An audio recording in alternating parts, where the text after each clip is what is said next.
Good afternoon to everybody. Give it a minute here real quick.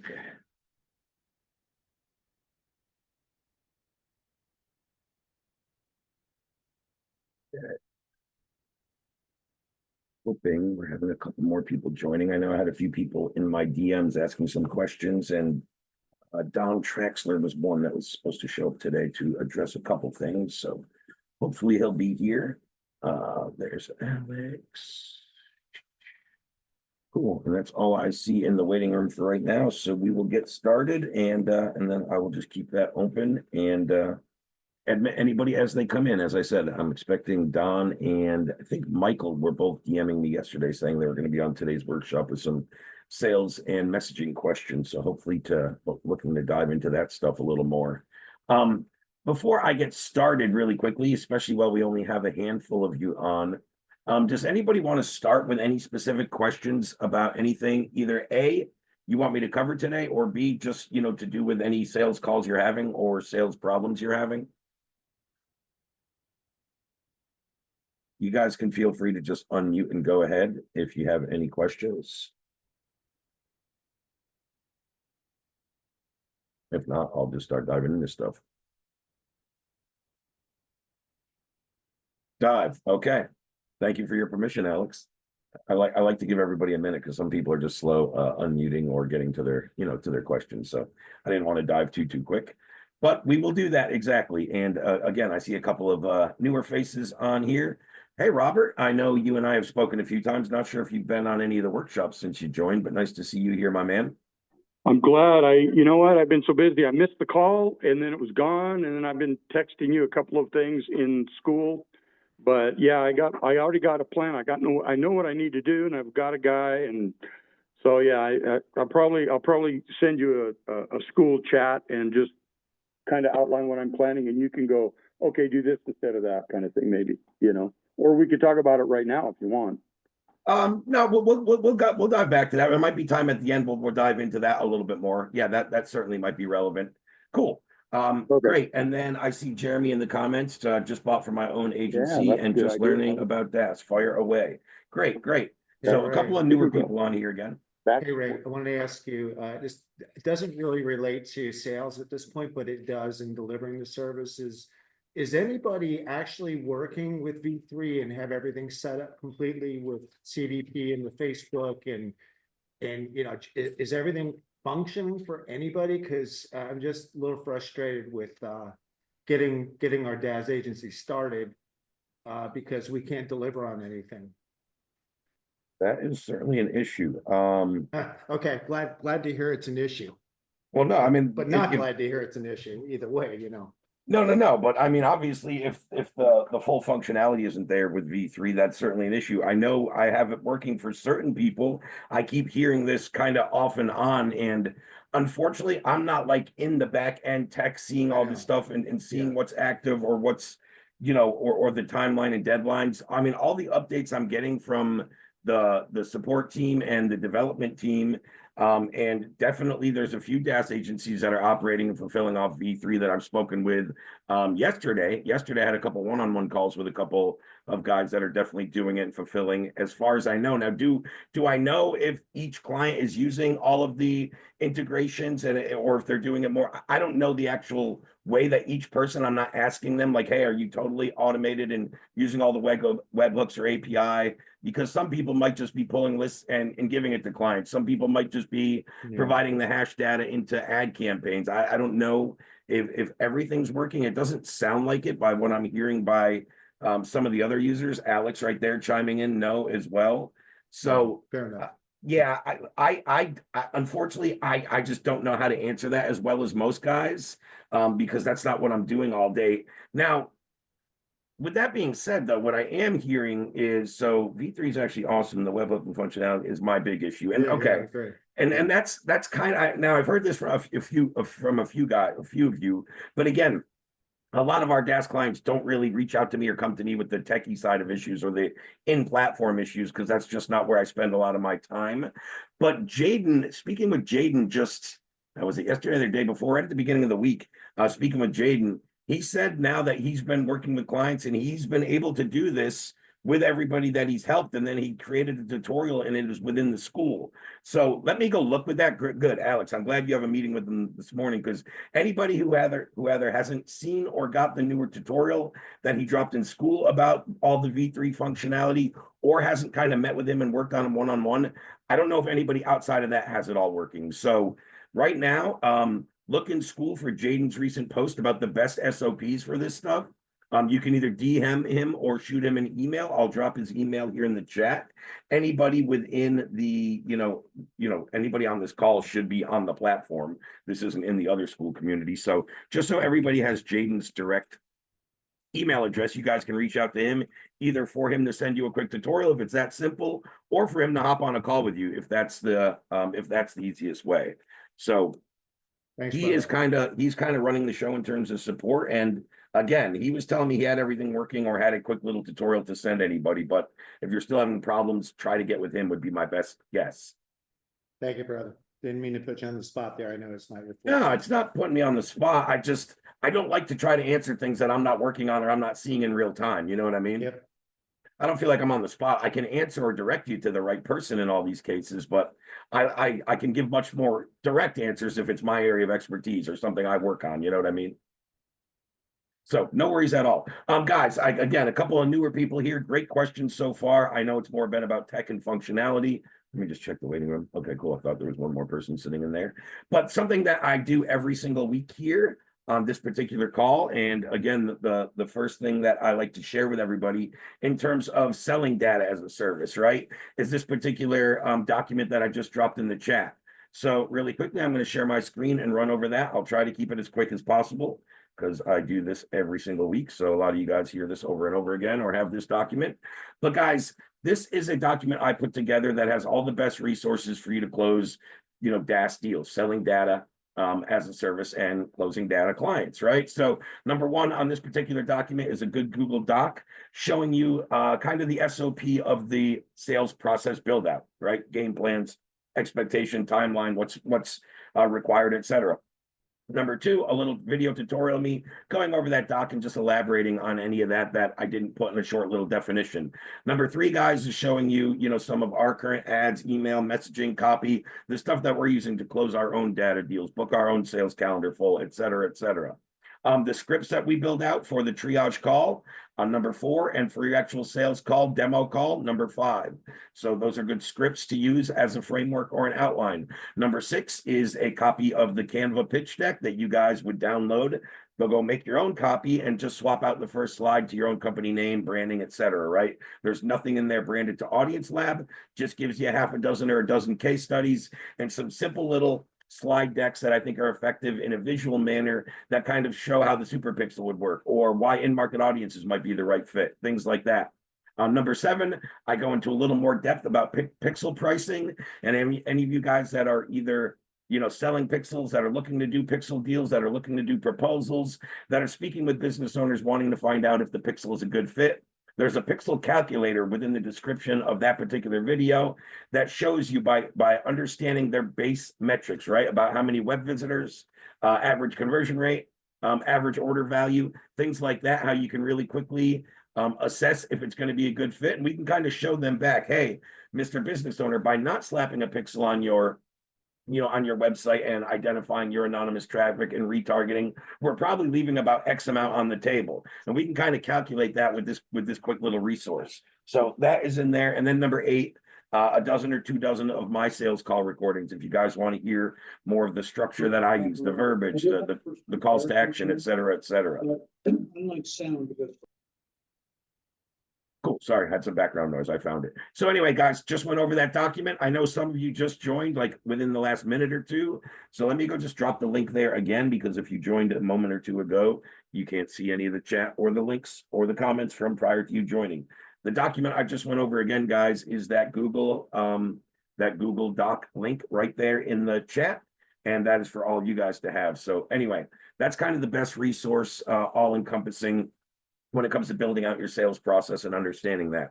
I've said this quite a bit, Basically what I recommend, as you guys will see when you go through that document and the resources there, I recommend a 2-call process, a 15 or 20-minute triage call, and then about a 30 to 45-minute demo call to close the deal.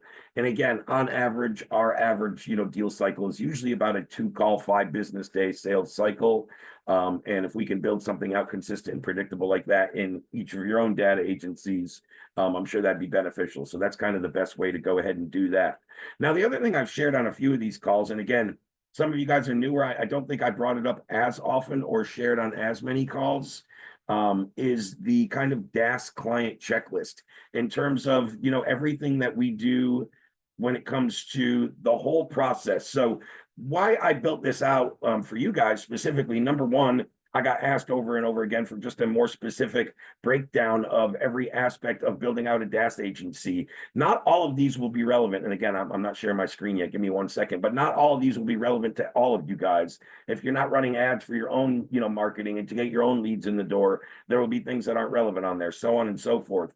But where the really framework comes from this and the blueprint behind this particular resource that's on my screen now, guys, was our VTD client. So some of you guys may or may not know, and if you're not familiar, no big deal. I'm not here to talk about that, but our vertical takedown clients are basically people that pay us a hefty chunk to build their whole agency for them from scratch. So all they do is close deals, basically. They just close deals or build a sales team, and we build out their whole agency kind of from scratch.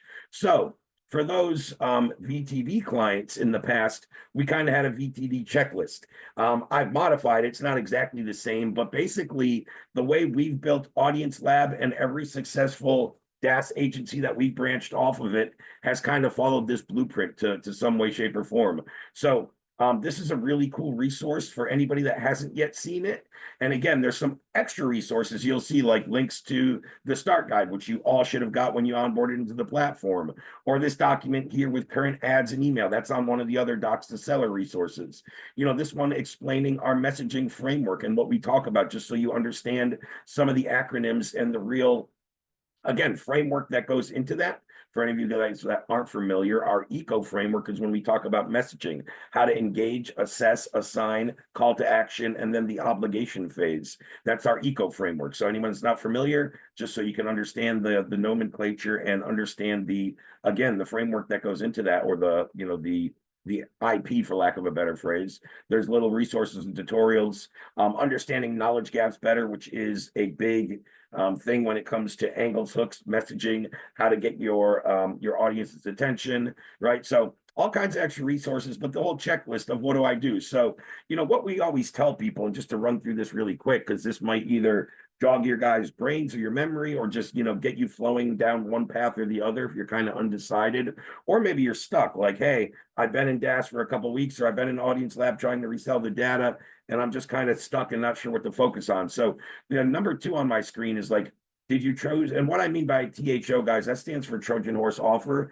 That just means, what's the main deliverable I'm focused on? Am I focused more on in-market audiences and working with brands and advertisers and helping them lower ad costs? Am I focusing more on identity resolution and resolved visitors? Am I focusing more on just wholesaling data and selling it and letting them run with it? Or am I more of a full stack agency that's going to provide the data and create the ad campaigns and the copy and the email? So understanding the Trojan horse and the deliverables, you should identify a specific, target or vertical. Am I going into the real estate market? Am I going into, insurance? Am I solar? Am I home services? So identify your target vertical.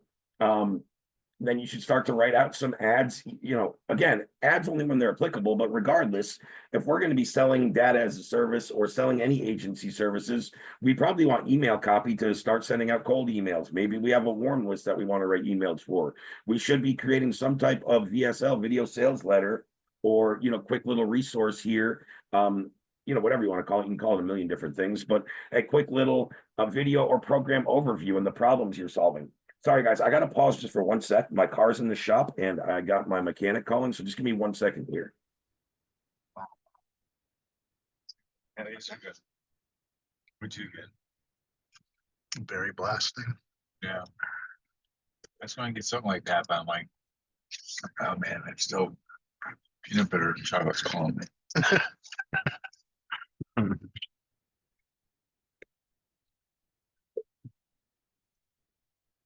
It's the days where I used to make peanut butter ice cream and protein shakes, whatever.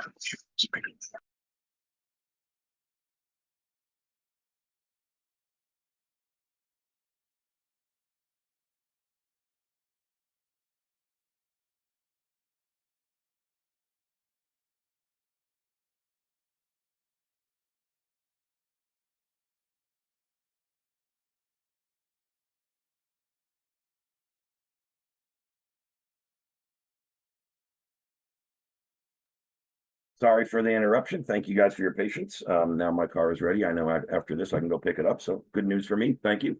So anyway, I was back to number 4. Again, next step, I would be writing, emails and VSL copy. Number 5, I would think about sub-branding that to that vertical. What does that mean? If I'm going after doctors and lawyers and executives, I'm probably going to be speaking a little different than I'm going after roofers and plumbers and electricians, right? Sub-brand to the vertical also with, your competitor analysis. If you're doing that, understand and identify category kings in each marketplace, so you can reference, hey, do you know what they're doing that you're not? And then we can kind of lead them down the rabbit hole. I always say a lot of great copy, guys, and great messaging, especially when emails, when we start with something they know, and then we kind of take them down the breadcrumb trail of something they don't know and make them problem aware or solution aware. That's a little more in depth in terms of understanding sophistication level of our audience. And I don't know if everybody really focuses on that or not, but sub-branding that just to the specifics of your niche and industry and really the objective of what you're trying to accomplish, right? Then I'm going to have all this copy starting to rip. I'm probably going to I'm going to have all this copy written. I'm going to probably start to create ads, scripts, emails, whatever I want to do as a business owner, to start to bring in data and agency clients for myself. Now, some of you guys, and quite a few of you guys that I know I've worked with, you're not running ads for your own brand or your own agency. You might be managing ad spend or running ads for clients, but that's not your primary thing. Maybe you would like to do that, but maybe it's just not in the cards right now, or you at least want to land your first few clients without having to create and run ads. Totally get that. I've seen everybody that's tried be able to do that. And the best 2 avenues I've seen for like cold outreach have been cold email and LinkedIn outreach, especially since almost all of us are B2B. If we're selling data and agency services, we're usually looking to connect with other business owners. That makes LinkedIn probably the primary social media platform where I've seen our DaaS clients have success.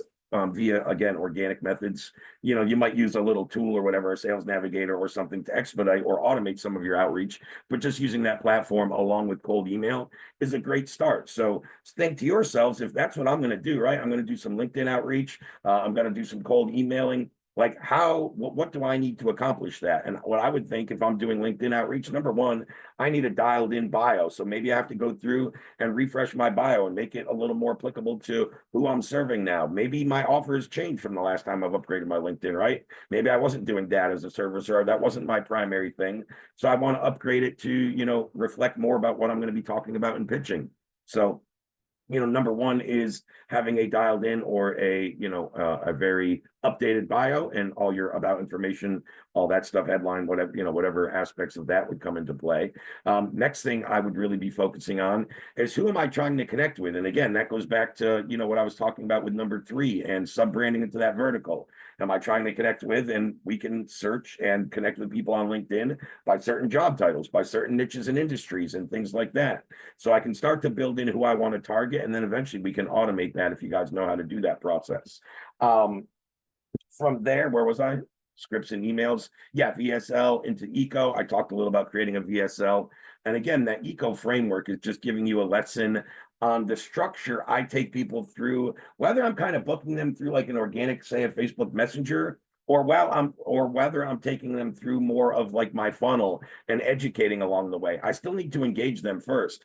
I still need to kind of assess where they're at, and then I need to assign a new frame, or what another term for that, guys, is injecting a knowledge gap into the situation, which basically is going to make a prospect kind of think like, hey, what Ray just said is true. Nobody's really told me that before. How do I find out more? And that's kind of taking them through this whole eco framework, just so you guys get a little foundational understanding. But this resource within there will show you guys in much more depth. Number 8 is obviously very, very relevant. I say that to everybody. To be really good as a DaaS agency, you have to be proficient at audience building. So if it's your first day in and you just signed up on the software and you watched one tutorial in school, you're probably not proficient yet. You might be competent, or you might be, just able to do it. But as I say, with anything, it doesn't matter what we're doing as an agency. If we're running ads for people, if we're writing their copy, if we're creating that content, any of those, think about it. If we're just competent, we're not going to survive. We're not going to be around very long. And our competition that is proficient and always, industry leading is always going to crush us in terms of results. So we want to make sure we're proficient at audience building. Best way to do that is, review the tutorials in school. Yes, attend the office hours workshops, which are pretty much all based around audience building and tech questions. You can book one-on-one sessions with our DaaS clients specifically. You guys get some one-on-one support sessions if you need help with audience building, and you can reach out to me for that link if you need it. But again, we should all be spending some time and getting proficient at building audiences.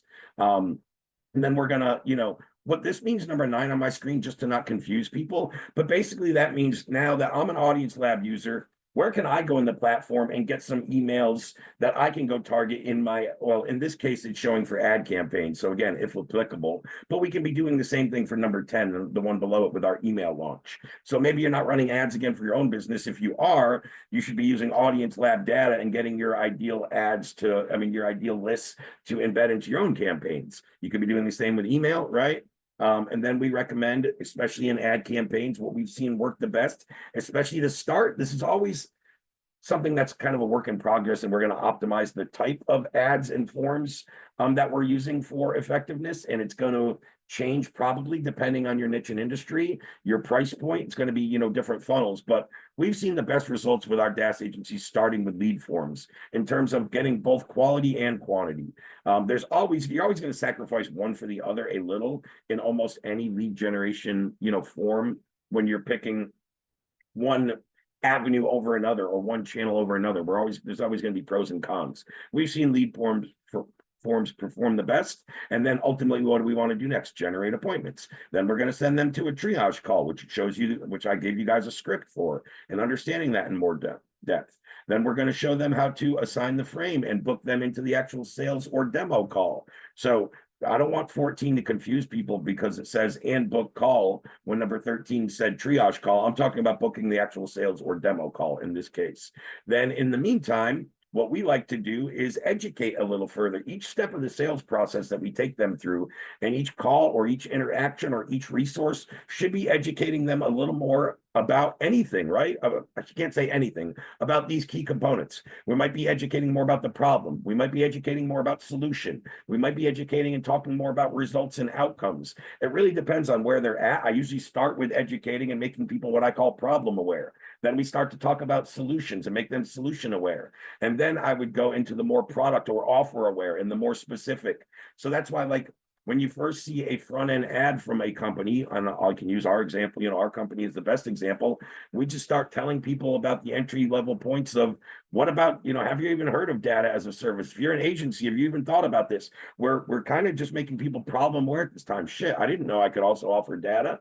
I don't even know what a DaaS agency is, right? And it's getting them engaged and intrigued and taking them to the next spot where they actually book a call. We send them some information. Now we start showing you about the solution, about the actual platform. And then we start showing you in the next step, when I would send this 115, the VSL, in between calls. When I say assign frame and book call, and you guys will see when you go through the seller resources in this process, it'll make a little more sense. But in the meantime, between the triage and the sales call, I'm also sending some homework, or what I would call a program overview video, or in this case, it could be a VSL. But that is going to be focused much more. If I already know that they're problem and solution aware, that one's going to be focused much more on outcomes, results, right? Those type of things. And then, what do we want to use on our actual pitch deck? On our actual pitch, do we have that dialed in? Are we using the pitch deck? Are we using Google Docs? Are we using any type of visual aids, whiteboard? Are we actually going in the platform? And are you guys actually demoing inside the platform? So what's the best way to present and close? Again, I run you through some of those. Of course, contracts, payments, and onboarding templates. If you guys aren't aware of those, just really, really quickly while I'm on it, I think it's going to be relevant for any of you guys that aren't aware. In our school community, just so you guys know, when you go to classroom and you scroll down, contracts and agreements right there, there is 2 different tutorials and 2 different types of contracts. One is called more of a statement of work, and one is just kind of a master service agreement type of contract. So you can see the different ones. You can download your own and watch a little tutorial there, but we all want to know to make sure, like, hey, what contracts or agreements should I be using? These are just the 2 that we've used the most internally, that the most of our data agencies have used. Can we create our own, something a little more robust, something a little less? Yeah, we can always tweak them, but those are the 2 best kind of examples there. So anybody that, doesn't have the agreements or not sure where to go into school, go into classroom, scroll down till you see the contracts one, and you can download each of the 2 styles or whichever one you plan on using and watch the quick little tutorial so you understand the differences between the 2. And you'll probably have a lot clearer understanding of which one you should use depending on, how you're pitching. Then we get into, and this is what we recommend, and this is what we built out for all of our done for you data agencies.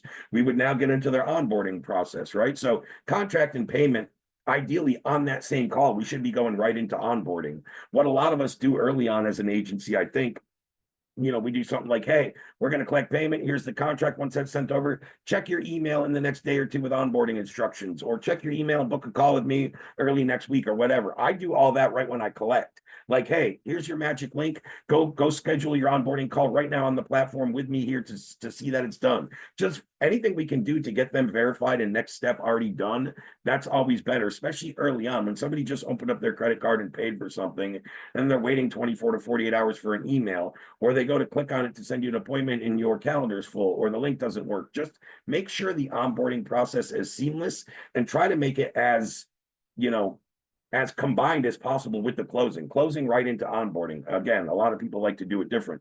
So one way we do that is just sending out a welcome pack with the links. Hey, welcome into, again, ours would say Audience Lab or DaaS. Yours might see XYZ agency. Hey, to get best results with your data, number 1, book your call here. Number 2, watch this brief tutorial. Number 3, here's what to expect, right? Whatever that is. But, and I give you guys some examples of that. And then really, what are we all trying to do here? I can't say all, but about 90% of the people that get on Audience Lab or join DaaS specifically are trying to get paid, build an MRR agency, and have a low or minimal fulfillment model that is simple. And again, yes, at the beginning of the call, we talked about some of the bottlenecks or challenges around the fulfillment right now with just the V3 upgrade. But that is a small bump and in kind of an interim period. Yes, it can be frustrating. And again, I'm trying to get everybody all the help we can with my support team, dropping you guys tutorials down in there, right? Office hours workshops, email Jaden directly. I can give you guys one-on-one links if you need to book with my support team directly and you're still having trouble with V3, again, certain aspects or integrations. But let me just really quickly, I think the only link I dropped earlier was the seller's resources. So now I spent some time here going over the DaaS client checklist resource, that little Google spreadsheet. And now that link is right there in the chat for everybody as well. So the link I dropped a few minutes prior, back about 10 after the hour, that's to the Google Doc and the seller resources. The one I just dropped right there at 3:30, that is the Google spreadsheet with access to that checklist I just went over and all the additional resources that you can kind of click on within there. So yeah, I just wanted to make sure everybody had that. Yeah. I'm just reading back to the comments now. I know a lot of times I like to share things after I went through and explain it. Sometimes I'll drop it so you guys can follow along. Robert, let me just go back and look through some of these questions real quick. Is it okay to reach out? General questions regarding me? Yeah. I bug him a lot. Yeah, and as you guys should right now. But Jaden is probably the best person to reach out that can answer most directly. I just don't want to refer you guys to somebody like myself in this case where I can't answer those techie in-platform things as direct. Jaden much more can. So yes, feel free to bug them as much as you want. DM them in school. I don't know how active. What I recommend, if you guys are on Facebook Messenger, you should also maybe connect with like myself, Jaden. A lot of us guys are just I'm pretty active wherever you DM me, but I know some of my team, they'll have like school only on their phone or only on desktop. And then, they'll have Messenger everywhere. So I always like to try to reach out and connect with those people on every level, just so I can message them in multiple places. I know it can be a pain in the ass, but just recommending you guys also reach out to whoever you're trying to connect with on the team. Shoot them a request and a DM on Facebook as well. That always works. I know most of the team's really active. Robert, you asked what info should we give other agencies so that we can, so that can, can you just specify the question? I'm sorry. Robert, you still on here? Or did he get bounced off? I don't see it.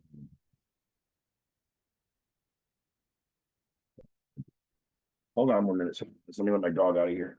About John. Oh, you got her. Yeah, give me a minute. Okay, sorry guys. This has been the hour of interruptions. Hold on, give me 1 second, guys.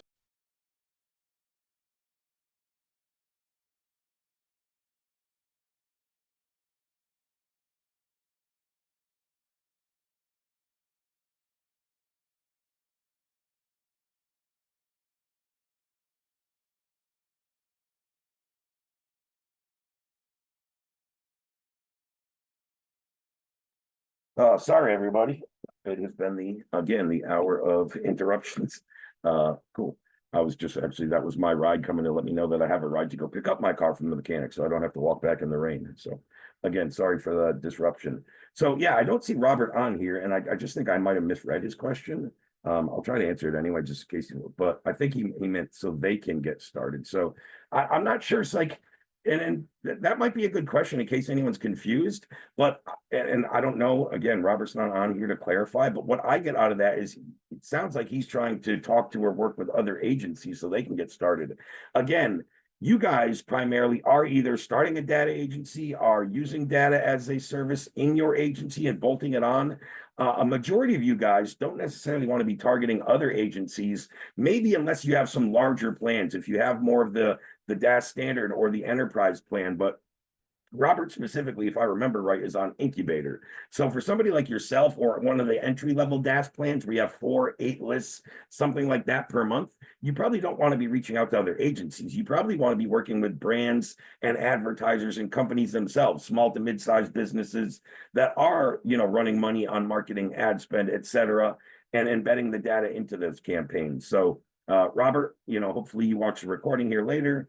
And I will send that over to him. If anyone else had that question or was thinking about agencies, again, agencies, if you're looking at targeting other agencies as yourself being a DaaS agency, that should generally be in more of a mutually beneficial approach, like partnership approach, where like that agency can also send you data clients and you can maybe send them, like there should be some mutually, but you shouldn't probably just be selling data to other agencies that are then, because you guys are already kind of white labeling the data off the Audience Lab platform. It'd be very difficult to then go sell it to agencies who then need to white label it to their clients who are the end providers. So the more people you're putting in, like in the chain of the product and of really the dollar, right? The dollar, we charge you guys a certain percent. You charge the agency a certain dollar. He's going to charge the consumer. Then it's just getting jacked up more and more too. So it's getting more and more difficult. A majority of our DaaS clients pick a niche or an industry to service and they hit it.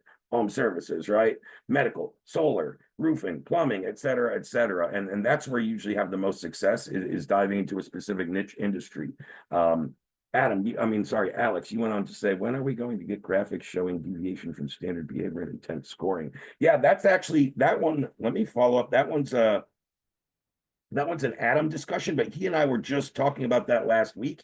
He ran me through the whole thing, but we need you guys. I hear what you're asking. So intent scoring graphics, because I've seen them, but we haven't laid them all out or giving you guys the access to have them to my knowledge.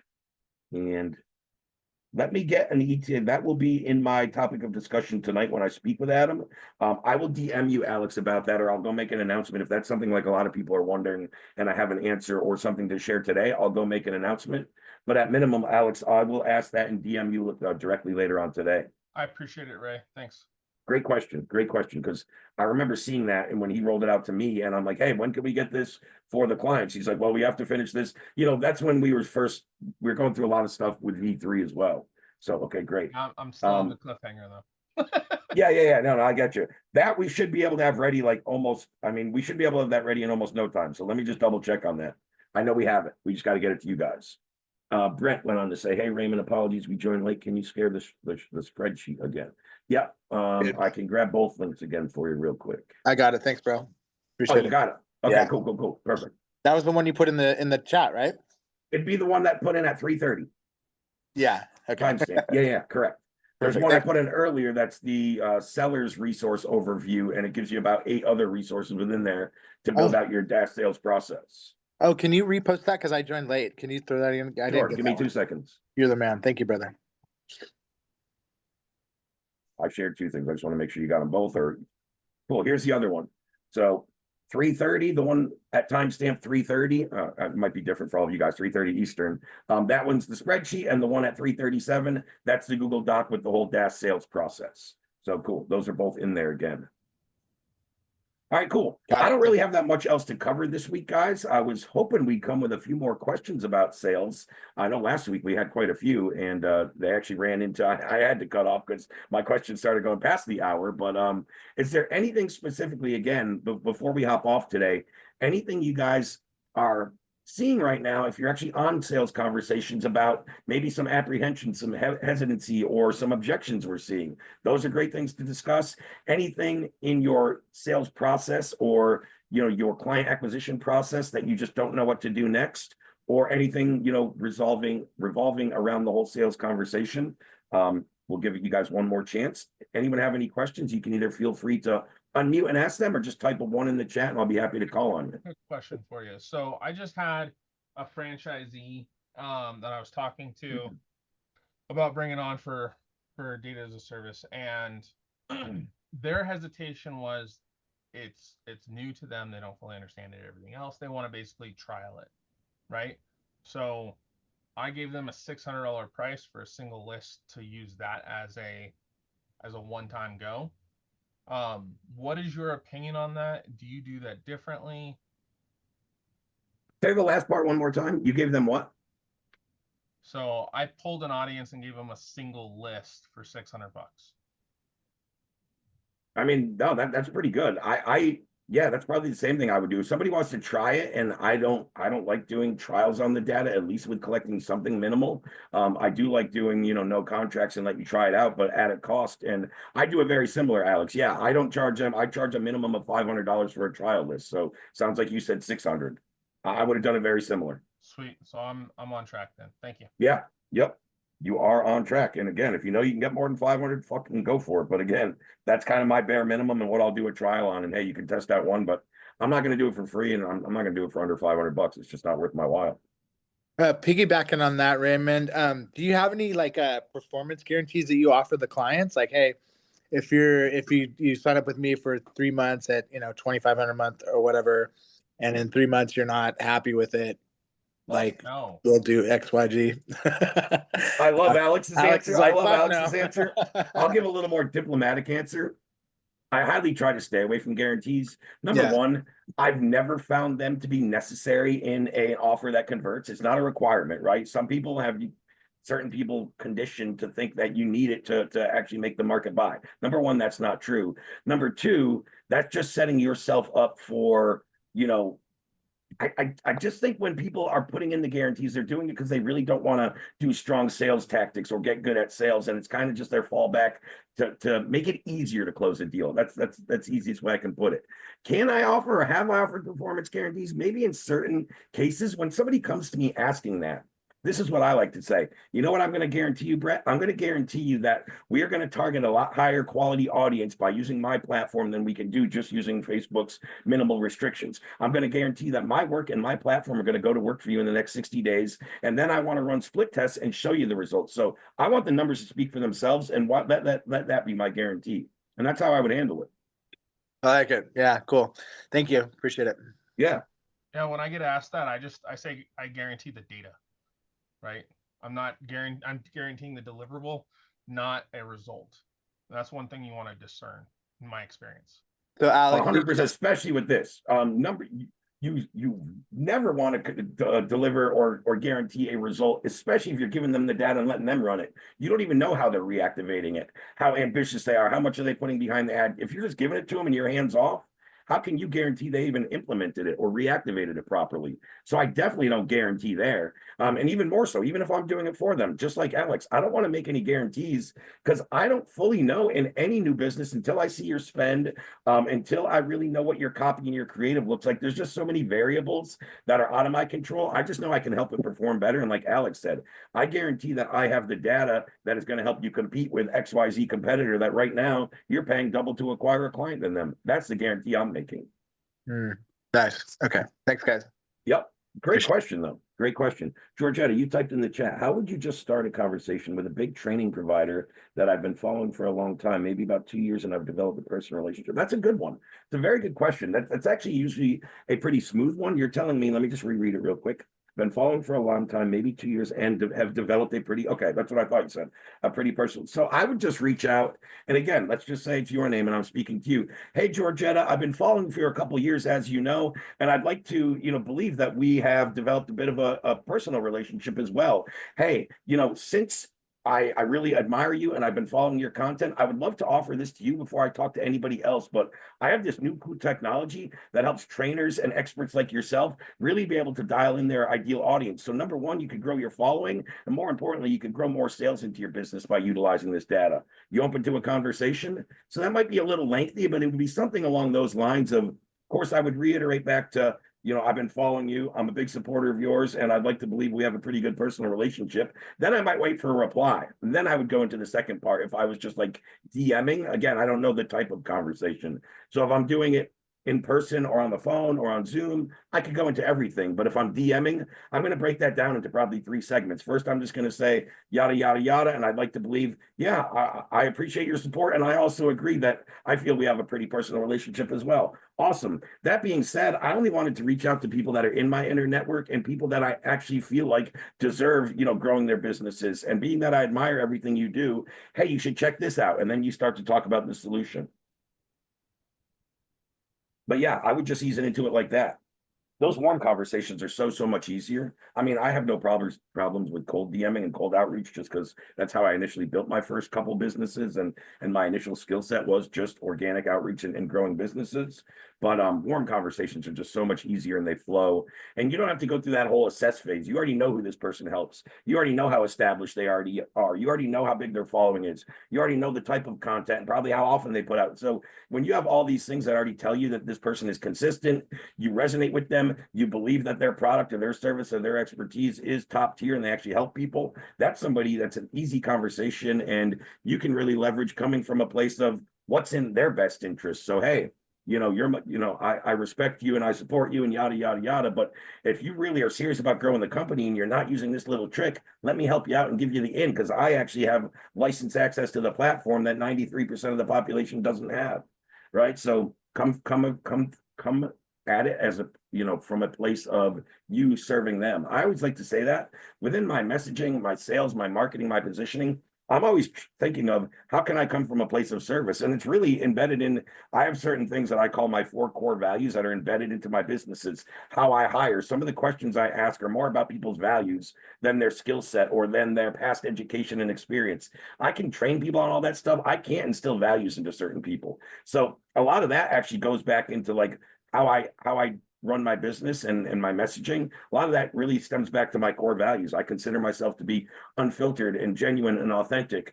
I'm not afraid to take a stance on things. I may rub some people the wrong way sometimes, but I would rather, it's just all those little things. But one of those literally embedded into me is always come from a place of service and try to respect and think about what's in their best interest. I feel like so much times as an outreach expert, as a marketer, as a sales rep, as a closer, we're supposed to be worried about what's in it for me. How many calls can I book today? How many deals can I close? How much commission can I make? But if you always operate in what's in the prospect or the other person on the end of the conversation's best interest, that stuff all came naturally. And that's what I figured out. A lot of people charge, Ray, you're too nice, or you're not a hard enough closer. You're not doing this. I'm like, you just treat people right. And maybe I didn't close them that first day, but they never came back to you and they came back to me because they resonated with you. So all those little intricacies that I just talked about, whether relevant or not, kind of go into how I speak with people and how I craft messaging. Good. So you went on to say he's out of the country, but he is targeting a US market, which is certainly imperative. You want to make sure we can certainly help people outside of the country, but they need to be targeting a US market primarily, or at least open to it if they're not already. And sometimes that's an in for some of our international people. Hey, I've never targeted the US because I just don't know how to really market over there. But what if I could get you, first party intent based, in market data that we can build lists, and you don't have to try to figure it out or spend money to target, on Facebook's testing phases or whatever. I've seen that work for a few of my DaaS clients that were working primarily with international brands that have done really well, primarily in other English speaking countries, whether it was UK, Canada, Australia, but for some reason they had stayed kind of within one country. Sometimes those are an easy out and an easy conversation, just opening them up to, hey, you're already doing whatever the number is, 100K a month in the UK. What if we can open up another channel and just duplicate that by hitting a whole new audience in the US? And here's how we can get you the data. So sometimes that's a good transitional conversation, but yeah, that's a good way to have that conversation. What if he says he has a team handling his social media? So if he does say that, I would say that's great. The more people you can have to delegate things and to take things off your plate are awesome as a business owner. Let me ask you, does that mean you also have an in-house media buyer? Because that's all I really need to know, Georgetta, as a data provider.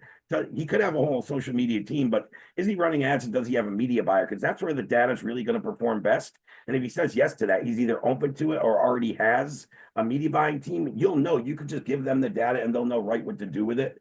Yeah, and as you said, I'm sure he does. It sounds like it by everything you've told me. But you do want to ask and clarify and specify before you make the best or the final recommendation and suggestion to him, right? Right, just hired 2 more sales guys and we'll be onboarding another this evening. Any suggestion on running sales reps? Yeah, I think I have some pretty good suggestions on there. They're running on 20% recurring commissions and are also account managers. So any suggestions on running sales reps? Are you just asking, when you're asking suggestions on running, are you just asking more questions on the paying aspect of actual managing them? All encompassing, Alex?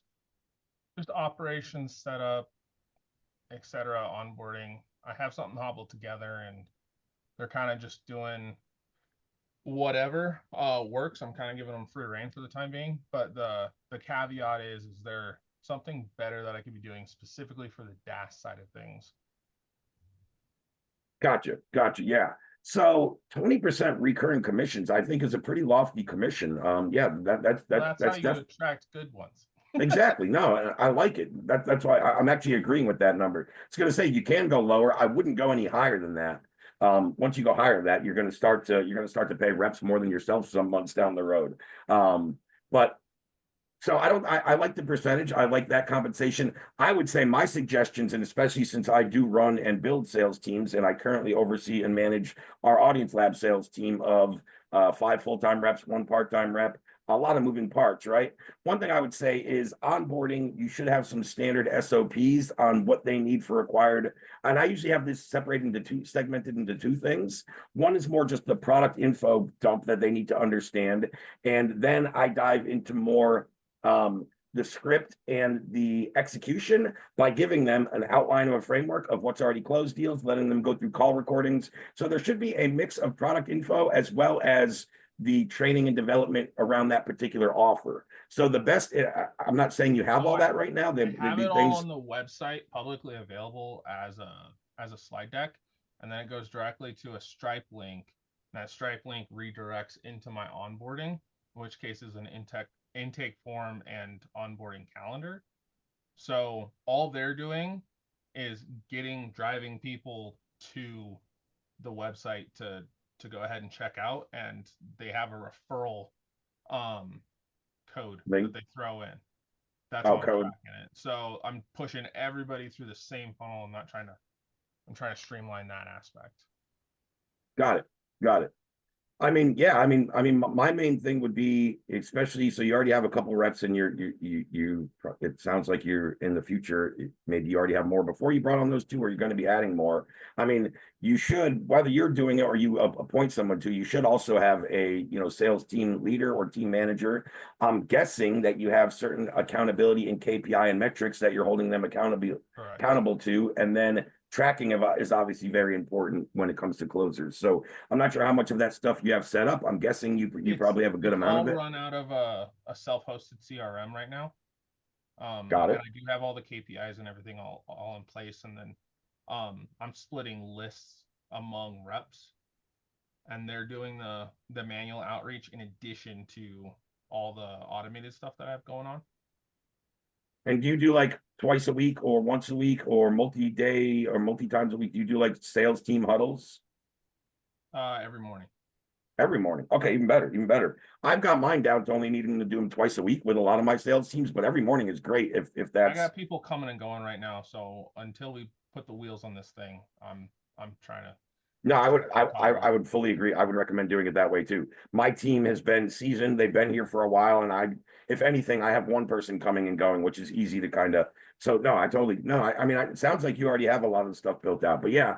And that's what it comes down to, keeping them motivating, clear communication, being in alignment, make sure they're up to speed on product information, and then KPIs and being able to track and hold people accountable. I mean, sales always comes down to those aspects. Cool. Appreciate you. Awesome. Good stuff.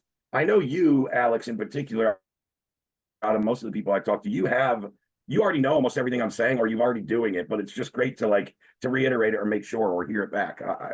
So excellent. Most people I say those things to probably aren't doing half of those things. They either aren't tracking, aren't holding people accountable, aren't doing daily or, bi-weekly at minimal huddles and meetings and that kind of stuff.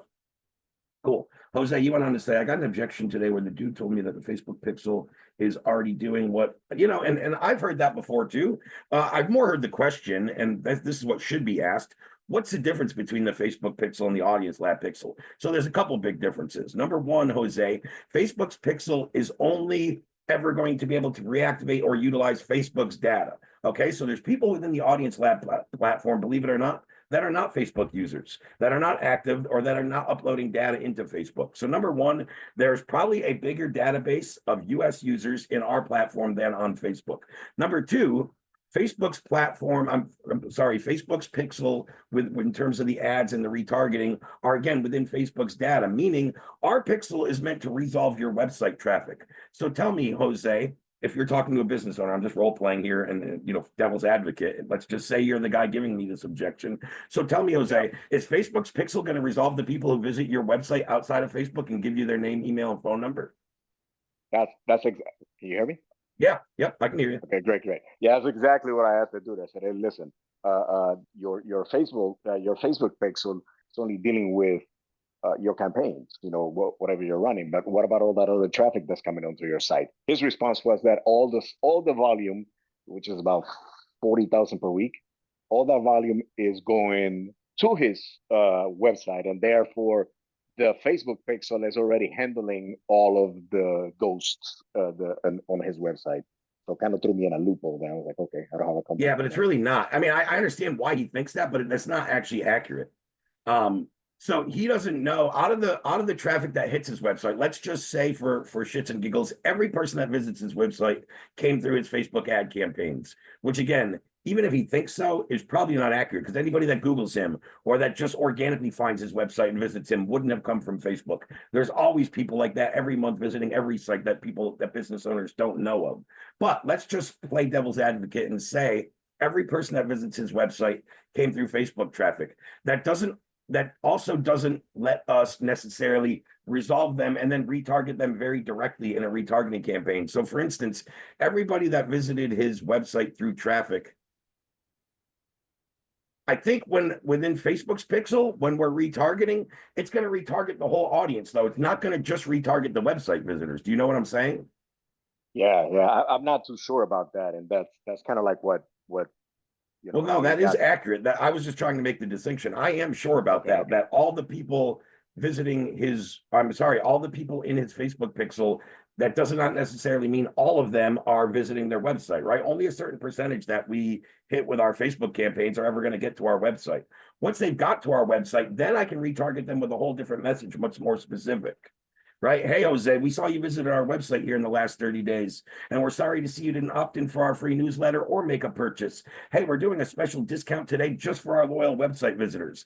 15% off your entire first purchase if you check out in the next 24 hours. They're not going to be able to run those very direct retargeting campaigns from only website visitors based off Facebook Pixel. Good, It's, good. it's kind of Okay, complex yeah. though. It is, but I do get it. I do get it. Yes, I found the angle there. And the other question that he brought is, okay, what if a visitor comes 3 to 4 times in a month? Is there like does your pixel, does Audience Labs pixel do a sort of a ranking system? Like if somebody comes to your website 6 times, he's kind of like a hotter lead than somebody that just came once.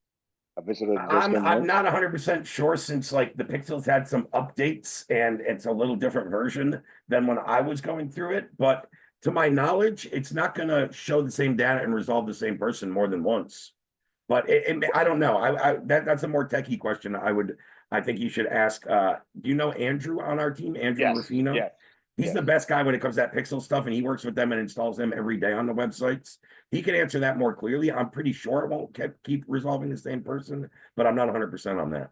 Yeah, I think he was getting to a more of a ranking of the pixel than anything else. I was like, okay, that got me as well. All right, no, but yeah, But I see what I you're got asking. They do have different objectives, the Facebook Pixel and the Audience Lab Pixel. They don't do the same thing, and they're not the exact same database. right. No, but retargeting as in an email or a different type of format is how I redirect the customers. Like, yeah, you got your There you Facebook go. pixel, and that's great for your advertising that you're already running over there. But now you can run campaigns for this guy specifically through email, or I guess if they opted in, you can do SMS as well. But Gotcha. anyways, yes, thank you. That helps. No, yeah, no problem. I'm glad that was helpful. And that's a good question. I think there's other people probably on this call that really weren't 100% certain if they haven't seen me talk about that before, of the difference. So awesome. All right, guys. Yeah, we're in the last 2 or 3 minutes for today. Jeremy, I know you had DM me about if we ended early. I just shot you a little message there on Slack. I'm sorry, within Zoom here, within Zoom. Just shoot me a DM on school and we'll connect about whatever you needed, or I can hop back on with you a little bit later. But I got to run real quick to go pick up my car while I have a ride. All right, guys, I will also drop this recording in the school channel. I'm sorry, in the school community later today. I always drop every week's DaaS live workshop by end of day. I'll go create a post in there under the DaaS section. If you're looking for if you ever want to go back and look through any other workshops that I've posted, just look under the DaaS section. You'll find my posts a lot easier. All right, guys, we'll catch you next time. Thanks, Ray. Thank you. Appreciate you.